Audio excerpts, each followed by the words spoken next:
Donald Trump has just won a sweeping victory in Iowa. So we're going to put America first. We're going to make America great again. Again, Iowa, we love you. In this, the opening contest of the U.S. election season, he has now taken the first step to winning the Republican Party's presidential nomination. How strong that team is, making his way into the building. But can Trump actually win the White House? Family members are already mapping out his second term. It is scorched earth when he's back in the White House, folks. While former Trump insiders are warning of impending catastrophe. My message would be batten down the hatches. If he won the White House again, we're at risk of that powder keg being lit on fire. At the same time, President Joe Biden faces a mutiny in the Midwest. Sometimes you can't even put it into words, how betrayed that we actually feel. We have what we have, in my opinion. No choices. I mean, two horrible choices. It all opens the door to a Trump return. No more Democrats! No more Democrats! Trump 24, baby. It's a wrap for y'all.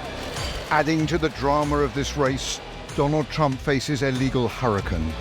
In the end, they will fail and we will win because we will never stop fighting to save the America we love. America's fate hangs in the balance. America will be in peril. I think the militia movement will rise. In 10 months, he may be behind bars or president-elect, and just possibly both. Now the question the world must ponder is, Trump, can he return?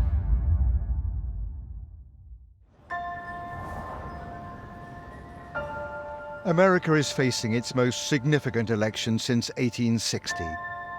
That fateful vote that brought Abraham Lincoln to power on the very eve of the Civil War.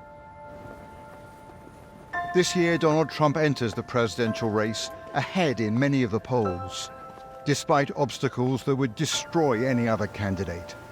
Even more extraordinary, he is campaigning while challenging America's very democratic foundations, still insisting the last election was stolen. The radical left Democrats rigged the presidential election of 2020. 3 years ago, I stood at this spot and heard his words echo across America. We fight like hell, and if you don't fight like hell, you're not going to have a country anymore. And I witnessed the consequences.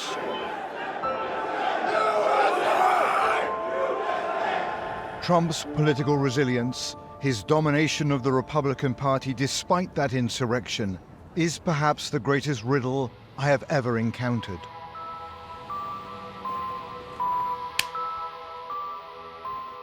Even for America's seasoned political observers, this story is without precedent. You know, this situation is really unique. Most presidential candidates go away after being rejected by voters. Trump is a different case in this instance. We've never had a former president who's been indicted, and certainly never had one indicted for things he did as president. We're in completely uncharted territory. In theory, we could have a president serving from prison. No one has ever had the almost cult-like hold that Trump currently has on the Republican Party. The greatest enemy of the United States is the Democrat Party and those who support it. Trump Latinos! In the suburbs of Miami,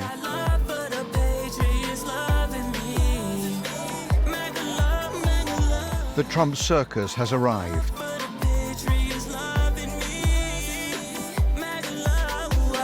That all-American blend of political theater and patriotic fervor. Trump 2024.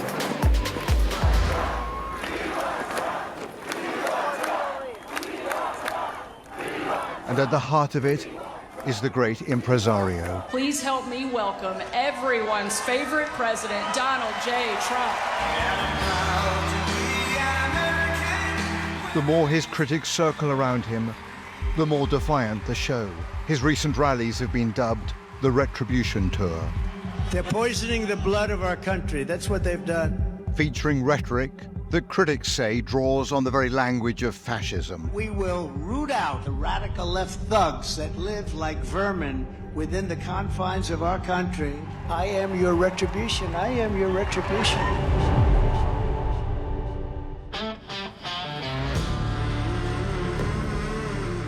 But how on earth is such a campaign going to win over the centrist voters who will decide the election? To glimpse the strategy, to see if there is method in the madness, I am traveling 70 miles north from Miami to the center of the Make America Great movement, West Palm Beach, that ultra-wealthy city in the shadow of Trump's magnificent beach resort, Mar-a-Lago. Gonna have to face my demons, life of sin, a life of lies.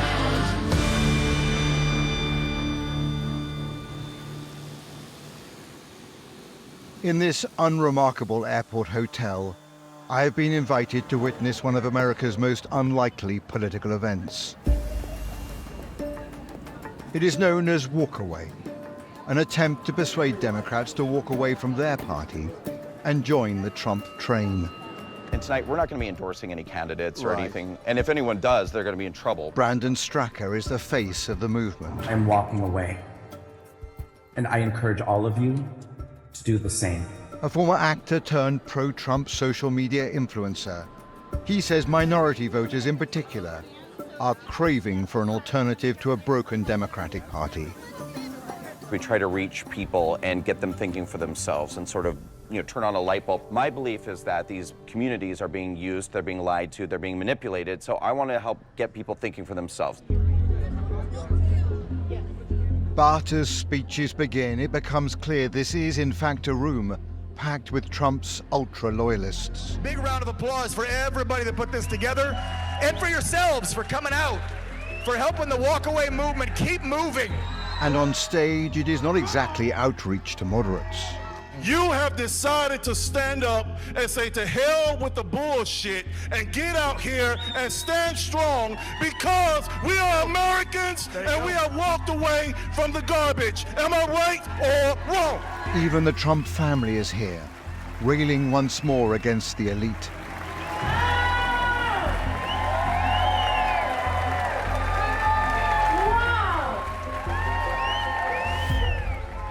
It is scorched earth when he's back in the White House, folks. We, the people, run this country, not them.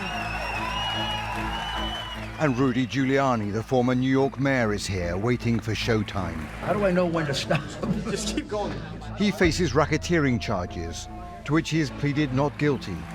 And last month he declared bankruptcy after he was ordered to pay a stunning $148 million in damages for ruining the lives of 2 female election workers that he accused of fraud. On stage, he airs wild and unfounded opinions. You're living in something closer to a fascist state. Look at the difference in America when Donald Trump ran it. Look at all the people getting killed now with Biden running it. The strategy appears to be one of constant political provocation. This is outrage as an art form, with speakers relishing what they believe lies ahead in 2024. So here's another inconvenient truth. He's back. We're gonna blow them out of the water, and this time, how sweet is it gonna be when they say Donald Trump is president-elect of the United States of America? When I meet Rudy Giuliani, he doesn't hold back on yet further unsubstantiated claims. What can the world expect of a Donald Trump second term? The world can expect salvation. We no longer have to stop this country from becoming a socialist, in large part fascist country. Let me be clear, you're comparing Joe Biden's America to Stalin's Russia. 100%. Joe Biden is, without any doubt, working for China and Iran. He hasn't made one decision in the interest of the United States. But there is another element exciting the Trump troops, one that resonates far beyond this hall: Joe Biden's age. For Biden is 81 with a grueling presidential campaign ahead, and he could possibly face another 4 years in office. Many people responding to the polls say, yeah, Biden seems to be too old to be president. The Southern Hemisphere had access to change it. The age question is not going to go away. He is the oldest president in U.S. history. It wasn't confrontational at all. Thank you, everybody. This ends the press conference. Thanks, everyone. Thank you. While Biden has made light of it and stated that with age comes more experience, it is a major concern for many voters, including Democrats. His frailty is being mocked and mimicked by Trump surrogates. It's nice to be here in Vietnam. But even if Republicans are giddy at Trump gaining ground in the polls, his path to the White House remains astonishingly complicated. God bless you for walkaway. Thank you. Because Donald Trump is not just running for president, but fighting to stay out of jail.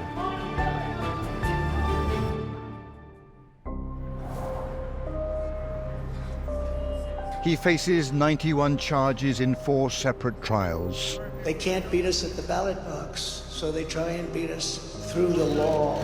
From racketeering and hoarding classified documents. This is a pure witch hunt for purposes of interfering with the elections of the United States of America.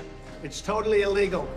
To perhaps most damningly, his attempt to overturn the 2020 election result. And I think that's an offense of such seriousness. It's an offense against all the American people. It's an offense against our system of government. It's an offense against our Constitution. Once people digest that fact, it's going to have a real impact on the way he's perceived. He denies all the charges brought against him, but if he is convicted on any one of them, he could be imprisoned even before Election Day. It is absolutely insane that we might have a president who has been convicted of felonies and is potentially serving time in prison. Hey, you know the charge. What are they for? We love Trump. We love Trump. The legal minefield has divided and inflamed opinion across America. What Trump tried to do is suspend that Constitution. Why they impeach Trump's wife? Vote for Trump. You want a man to go to jail for being innocent? To some, it is a foundational principle that no one, not even Trump, is above the law.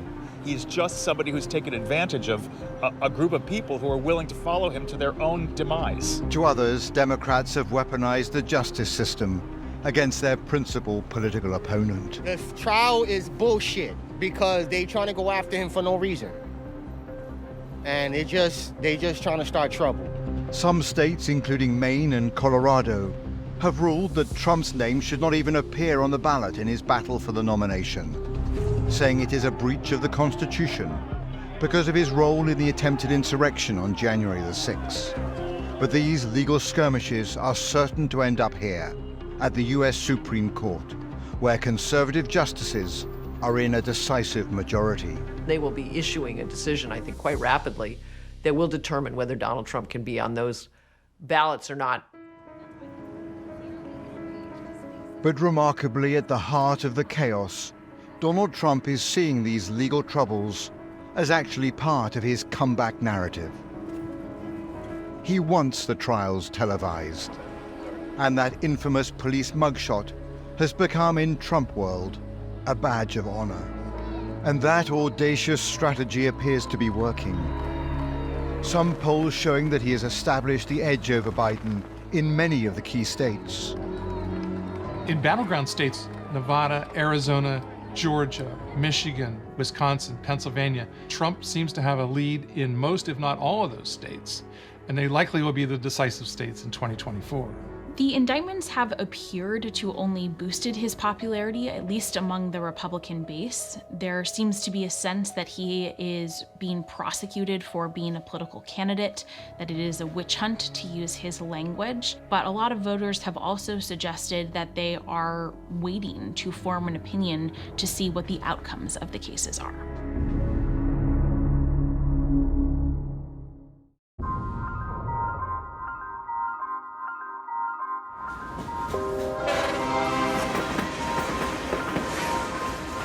There is one issue, one human drama, that Donald Trump believes he can leverage all the way to the White House. Our country is being invaded. This is an invasion. It is the widespread perception that President Biden's administration has lost all control of America's southern border. Astonishingly, almost 3 million migrants entered the U.S. across this frontier with Mexico last year alone.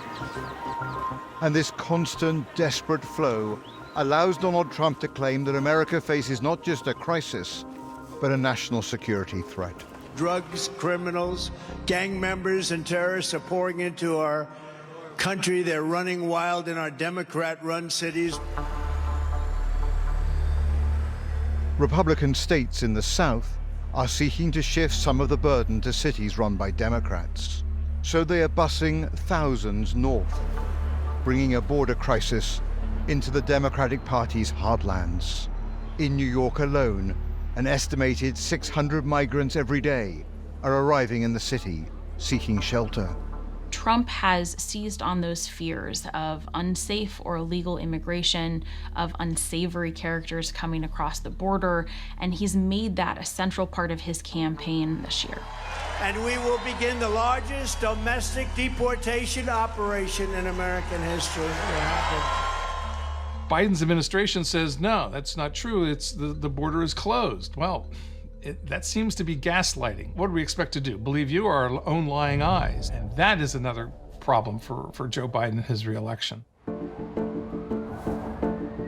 In Chicago, over 1,000 miles from that southern border, the politics of migration are turning many Biden loyalists into furious critics. No more Democrats! No more Democrats! We've been sold out by our Democrats! Chicago is a Democratic Party stronghold, and yet we find here a political mutiny is underway. We will remember you when it's time to vote. We won't forget. We say enough is enough. We going red now, baby. We going red. Trump 24, it's a wrap for y'all. Many residents here feel they are being betrayed by a president they voted for. Democrat-controlled Chicago declared itself a sanctuary city that would offer help to migrants. But residents were not prepared for this. We are sick and tired. Look what they're doing to us. Migrants need housing, schools, and healthcare, and locals insist they're in desperate need of those same resources. We were going to have a shelter at this particular location. At neighborhood meetings, Trump, come in here. Clean this mess up. anger towards city officials boils over. Stop depending on the politicians and stop voting for the same people getting the same results.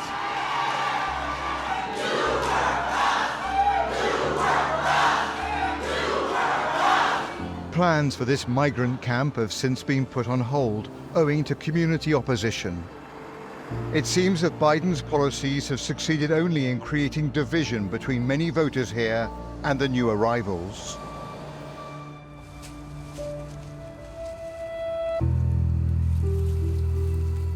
Marcia Eaglin runs a charity that helps to support migrants in the city.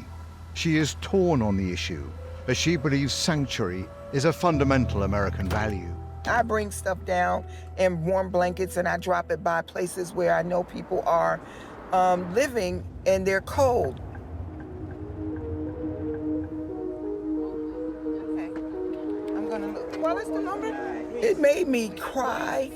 It made me just want to just start hugging everybody and try and figure out how I could fit them in my house or something. Ricardo? Carmen Klein.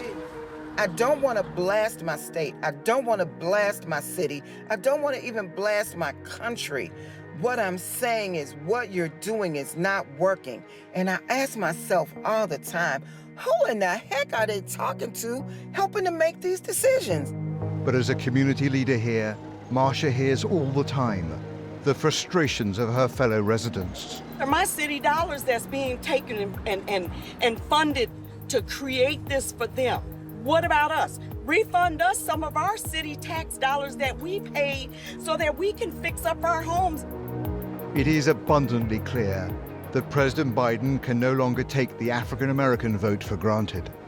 While yes, I'm a Democrat and I voted for Biden, just like so many people out here, they're wondering, is that the best thing? Do I trust either candidate?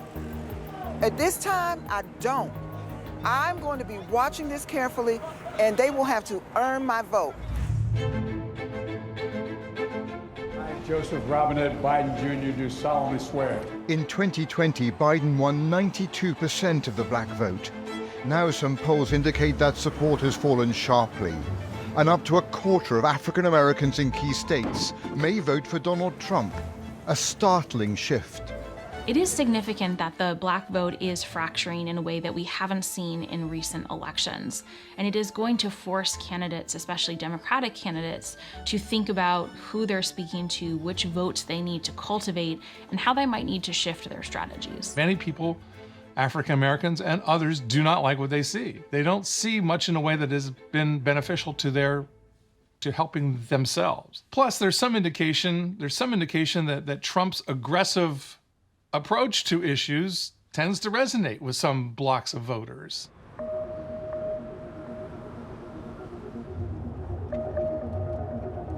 I am having a tour of Chicago with one such voter who is now a passionate advocate for Donald Trump. A lot of black people tend to just vote Democrat instead of looking at policies, and that is what led to a lot of these gripes that they're having now.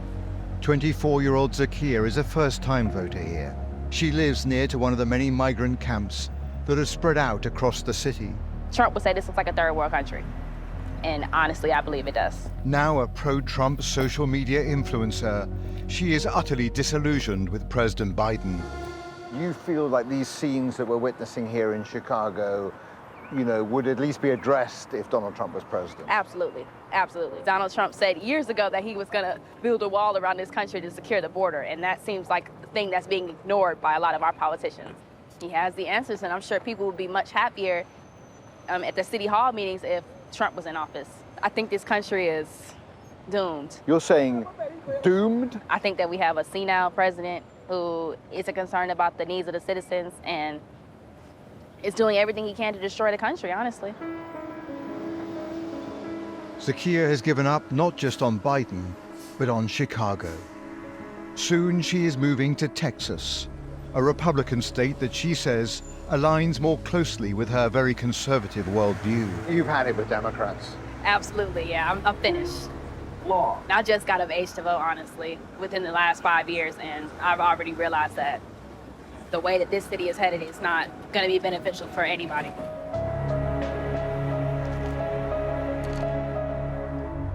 Chicago proudly calls itself a sanctuary city, but that goodwill has now reached breaking point here, and the political implications for the White House are immense. The city of Chicago agrees that the migrant crisis is putting severe pressure on limited resources, officials pleading for further support from the White House. And Joe Biden also acknowledges the urgency of the situation and says he is determined to address the problem.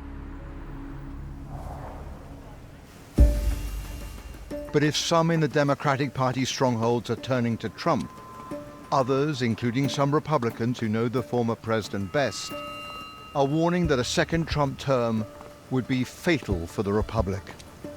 After serving in his first term, after witnessing the man up close in the Oval Office, on Air Force One, in the White House Situation Room, I can tell you if he wins the presidency again, it's the end of the American experiment. Miles Taylor was a senior official in the first Trump White House. Appalled by what he witnessed, he wrote an anonymous article in the New York Times, one that became famous as the political class tried to guess the author. Eventually, Taylor came out of the shadows and reveals to us the alarming steps that Trump sought to pursue while in the Oval Office. When I was in the administration, Donald Trump wanted to create his own mercenary force in the United States military. He saw what Vladimir Putin had with the Wagner Group in Russia, and he wanted to create his own version of this. This is a real story. Now, we ended up shutting down those conversations and saying, Mr. President, this is not a viable approach. Guess what I found out? Is that the year after I left the administration, that conversation cropped back up, and Donald Trump asked his National Security Council to look into this idea of creating a mercenary group responsible to the president only. That's what we're talking about here. And I don't think in a second term that those attempts will be thwarted. And Trump's plan for a second term is already being meticulously prepared. Behind the scenes, a sophisticated operation, codenamed Project 25, is underway. An attempt to avoid the dysfunction of the first term and to concentrate power among true loyalists. There are huge stables of people ready to go into the federal government that have been vetted and demonstrated their loyalty to Trump and Trump alone. Former President Trump and his allies have also set aside a series of executive orders in which they plan to fire a lot of the civilians that are working in the federal government. It would be a shock and awe blitz. It'll mean in those first few days a slew of executive orders to remake the government. Remake a government that's more pliable and put people in place who are willing to do what Donald Trump wants. His is a warning not just to America, but to allies around the world, including Britain. My message would be, batten down the hatches, because you will not be able to depend on the United States to be the central pillar of the Western world order. It's a very, very grave environment in the United States in terms of political violence and civil instability. And I think if you won the White House again, we're at risk of that powder keg being lit on fire.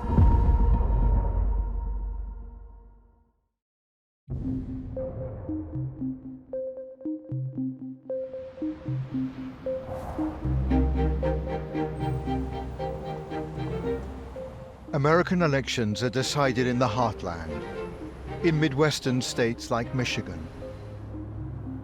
Trump won here by a razor-thin margin in 2016, then Biden did the same in 2020.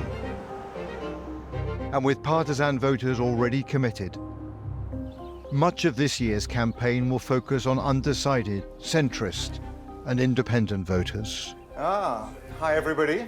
Very good. My favorite type of voters, independents, non-partisan. Everyone in this room voted for Joe Biden in 2020, but none are fixed in their allegiances.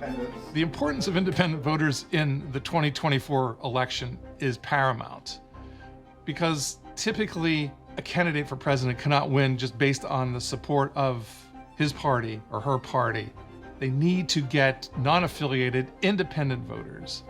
And these voters tend to really be very important in suburban America. As in every house in this country, the question of Donald Trump's suitability for the White House drives the political conversation. He's an unbalanced human being, and the Lord knows what he might do. He's a narcissist, but there's still a large number of people who believe he's the gift to the world. So I don't know, I'm afraid. I'm in disbelief that he's even on the ballot. He should not be anywhere close to an election. But Joe Biden should draw no solace from that sentiment. He is also in deep trouble with independent voters. For while Biden receives some credit for avoiding a recession and for a growing US economy, for many, it is simply not enough. Even though inflation has come down, people are being stung by the cost of literally everything when they go into the stores. And so as a consequence, as the old saying, it's the economy, stupid. We have homelessness growing in our society and the wealthiest nation in the world. It's a crisis what's happening in this country in terms of the gap between those who have affluence and those who don't. And that's the thing I'm most concerned about on the Democratic side. Biden's approval ratings across America have never been lower. And if Trump wins the White House, it will be in part because of deep disillusionment with the alternative. We have what we have, in my opinion, no choices. I mean, two horrible choices in my mind. And I'm still kind of hopeful that for some reason or another, I'm not wishing any harm to Joe Biden, but somebody else is able to take that position who is more in line with the values that I hold. The concern I have personally is if I do not vote for Joe Biden, what is that going to mean for America if Donald Trump gets back in? As far as Biden is concerned, I think he doesn't stand a chance in Michigan. And I base that mostly on the Arab American population, the vote, how they will be voting in 2024.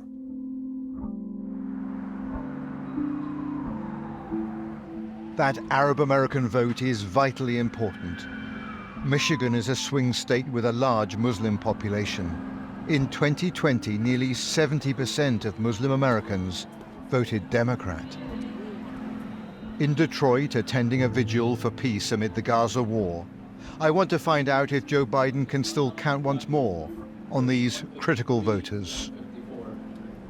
My dear brothers and sisters, tonight we gather to mourn the loss. Instead, I discover something that should alarm and even shock Biden's campaign advisors. Sometimes you can't even put it into words, how betrayed that we actually feel. If you feel anger, feel that anger. Many here feel profoundly let down by President Biden's support for Israeli military action and for his refusal to call for a ceasefire. In the crowd is Dr. Mohammed Alam, a vocal campaigner for Biden in 2020 within the Muslim community. And he now makes a stunning admission to me. I was the Muslim for Biden campaign chair, and today I denounce Joe Biden. I will do everything, make sure he defeated in Michigan and he will defeated in the US presidential race. We Muslim community loved him. And today what you're seeing, we are betrayal. So because of the betrayal, we are standing firm. I will vote for a Republican. It is all the more remarkable given the alternative for these voters is a man who also repeatedly stood shoulder to shoulder with Israel. You have been the greatest friend that Israel has ever had in the White House. And furthermore, Trump placed travel bans on many Muslim countries while in office and controversially moved America's embassy in Israel to Jerusalem. If Donald Trump is the Republican candidate, would you vote for him over Joe Biden? If he will, I will. You would? Yes, I will. Wow. You would vote for Donald Trump over Joe Biden? Yes, I would. Across this nation, the conflict in Gaza is further splintering communities that are already divided. For 3 months now, we have seen the rupture play out on American city streets and on college campuses.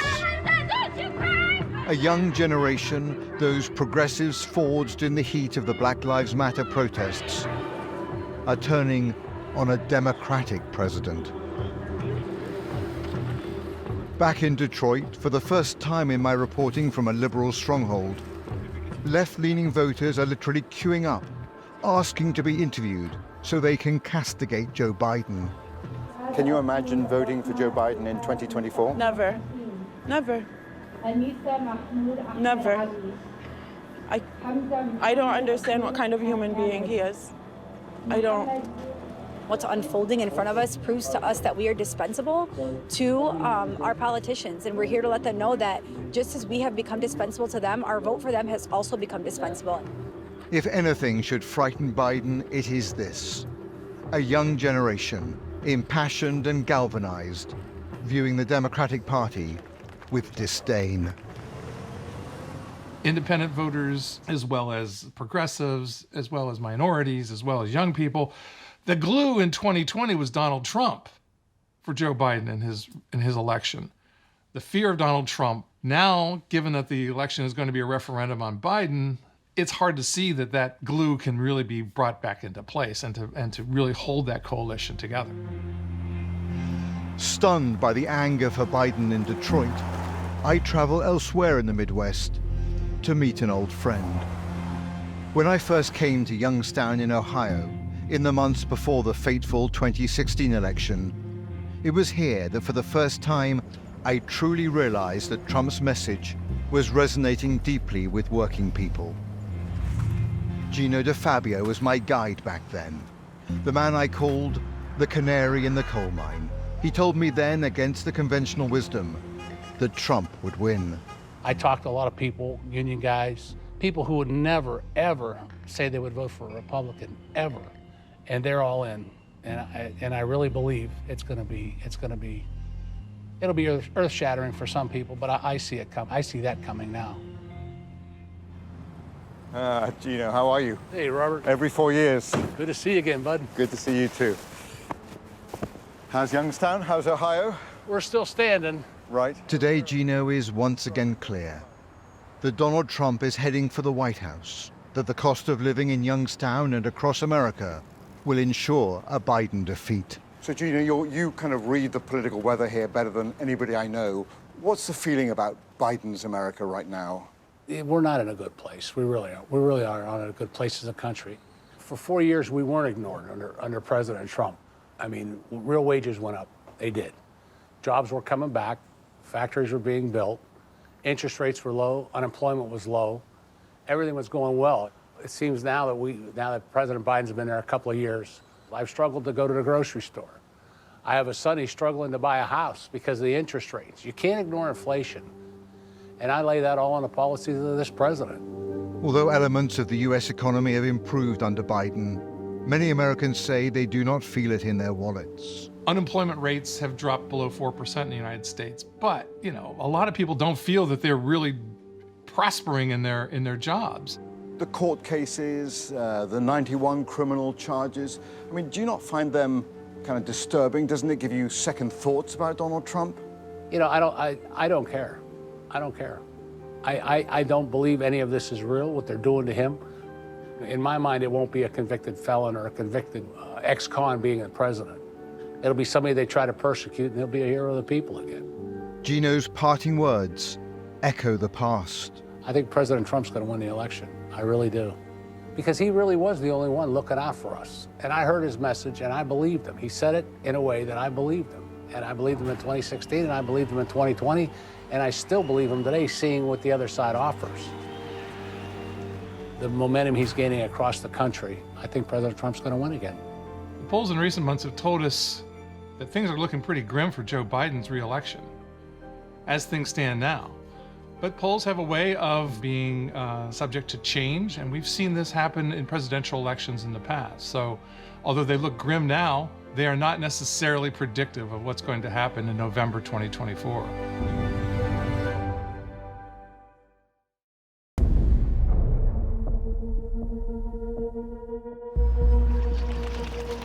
Central to Donald Trump's election strategy is a narrative that portrays the government not as an ally, but as a menace and a threat.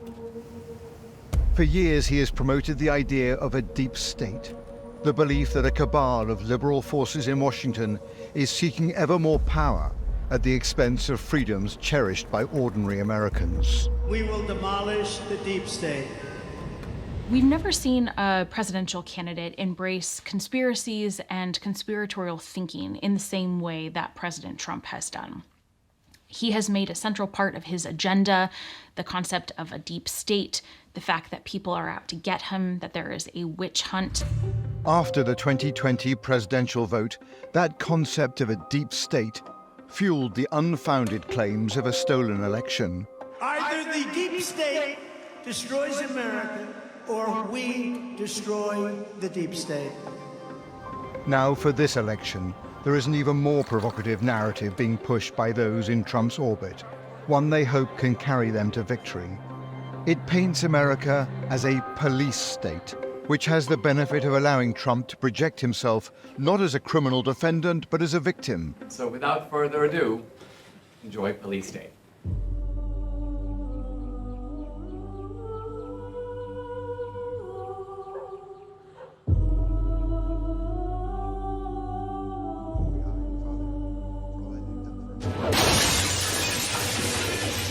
This film, being screened at the right-wing think tank the Heritage Foundation in Washington, is packaging that wild theory, popularizing the notion that Biden's administration has weaponized the FBI and law enforcement. Dinesh D'Souza is the movie director and Trump ally driving this controversial narrative. Who is Dinesh D'Souza? Are you a provocateur? Are you a polemicist, a movie maker, a podcaster, a Trump acolyte? Who are you? You know, it's a little bit hard to say. I'm an immigrant who believes in the idea of American exceptionalism. I'm merely trying to communicate complex ideas to people who are not normally habituated to hearing about politics. In his film, there are scenes portraying God-fearing, patriotic Americans being arrested at church and at home. FBI, we have an arrest! In the world of Dinesh D'Souza, America is staring into the abyss. So this idea of waking up America, you are the kind of, you know, the fire alarm for America in your view. I don't know a time other than the Civil War when basic American liberties were so threatened. So, one of the characteristics of a police state, mass surveillance, we have that. Widespread censorship, we have that. Ideological indoctrination in schools and the media, we have that. Criminalization of political differences, we have that. Political prisoners, we have that. Dinesh, we have independent courts and a free media. You seem to be just brushing over that. No, I think that they are free and independent and ideologically aligned on one side.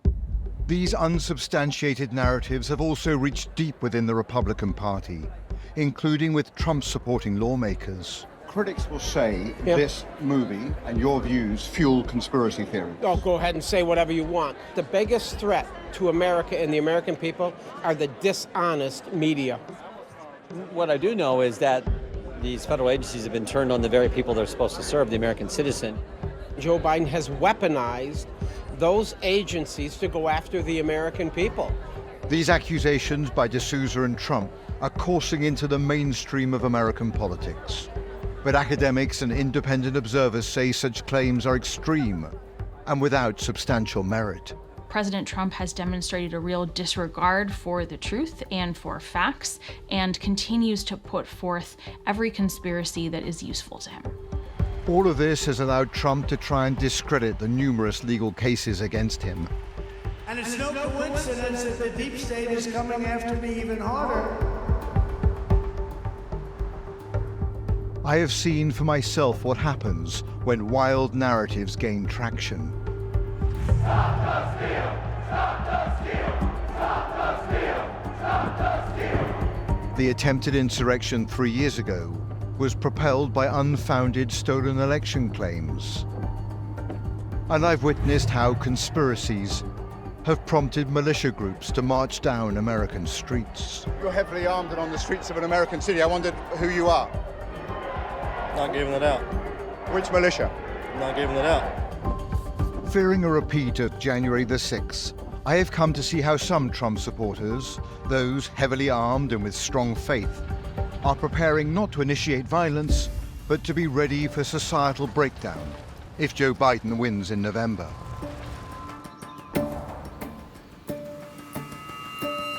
Greg, can I ask you to pray? Sure. Father, we're so grateful that we could spend some time training, Father, to protect others,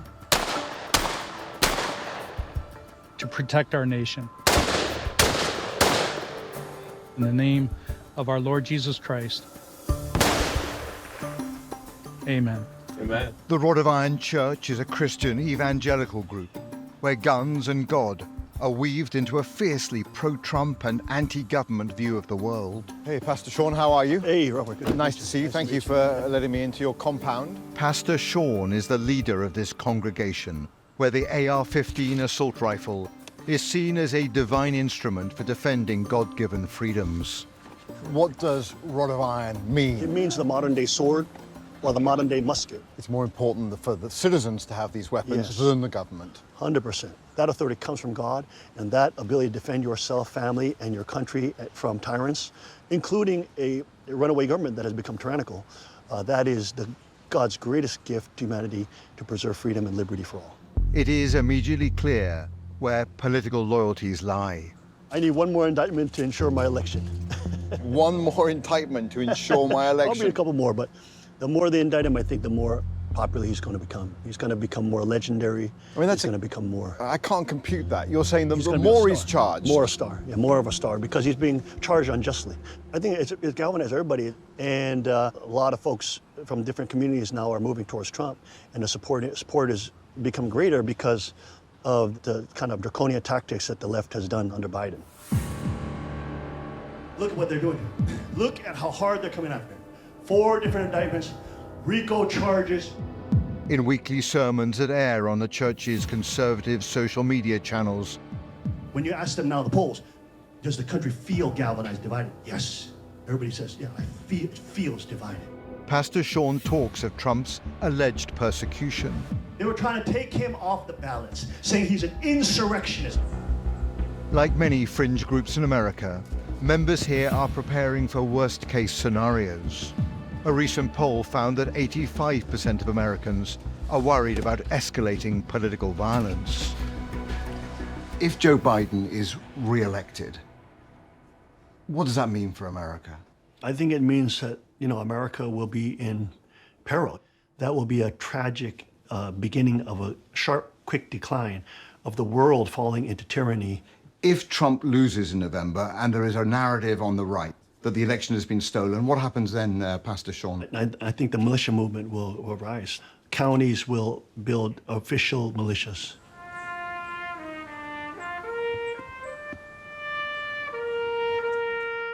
Every year, this church holds festivals celebrating their right to bear arms. Rod of Iron followers display their loyalty to the one man who they believe stands between them and chaos. He's getting persecuted for standing up for the people and not the establishment. And so that's why I think people resonate with him. If he loses, people are going to be praying a lot.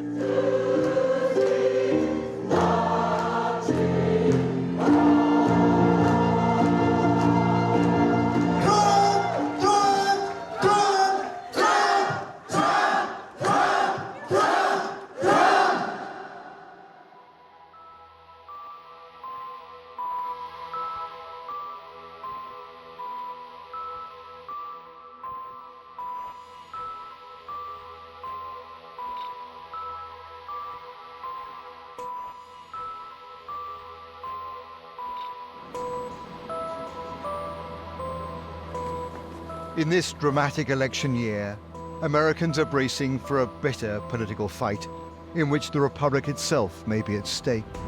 It is clear to me that the progressive coalition that elected Biden in 2020 is in danger of collapse.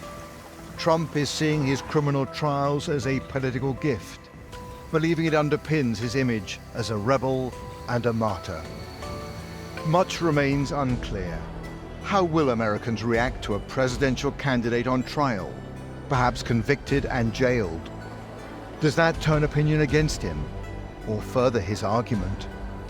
It leaves Donald Trump at the center of the American storm, a savior to some, an existential danger to others.